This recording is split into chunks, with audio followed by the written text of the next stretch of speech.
கேரள மாநிலத்தில் கொரோனா பரவல் அதிகரித்துள்ளதால் நீலகிரி மாவட்டம் கூடலூரில் கேரளாவிலிருந்து வரும் பயணிகள் கொரோனா பரிசோதனைக்கு பின்னரே தமிழக எல்லைக்குள் அனுமதிக்கப்படுகிறார்கள். விவரங்களை நம்முடைய செய்தியாளர் ஞானசேகர் வழங்க நாம் கேட்கலாம். ஞானசேகர், மேலும் விவரங்கள். வணக்கம்.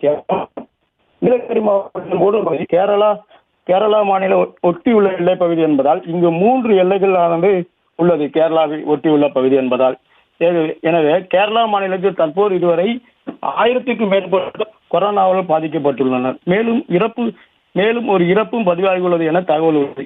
இந்த நிலையில் இன்று கொரோனாவால் பாதிக்கப்பட்டவர்கள் என்பது இன்னும் அதிக பேர் இருப்பார்கள் எனவும் உறுதியாக தெரியவில்லை. இந்நிலையில் நீலகிரி மாவட்ட ஆட்சியர் அருணா உத்தரவின் பேரில் நீலகிரி மாவட்ட எல்லையோர பகுதிகளில் கேரளாவிலிருந்து தமிழ்நாட்டிற்கு வருபவர்களை வெப்பமானி மூலம் பரிசோதனை மேற்கொள்ளப்பட்டு அவர்கள் நமது எல்லைக்குள் அனுமதிக்கப்படுகிறார்கள். இதில் முன்னெச்சரிக்கை நடவடிக்கையாக கர்ப்பிணி பெண்கள் மற்றும் தொற்று நோய்களால் பாதிக்கப்பட்டவர்கள் பொது இடங்களில் செல்லும் போது முகக்கவசம் அணிந்து செல்ல வேண்டிய அவசியம் என்பதையும் சுகாதாரத்துறை அறிவுறுத்தியுள்ளது. செய்திகளை உடனுக்குடனும் துல்லியமாகவும் தெரிந்து கொள்ள சப்ஸ்கிரைப் பண்ணுங்க.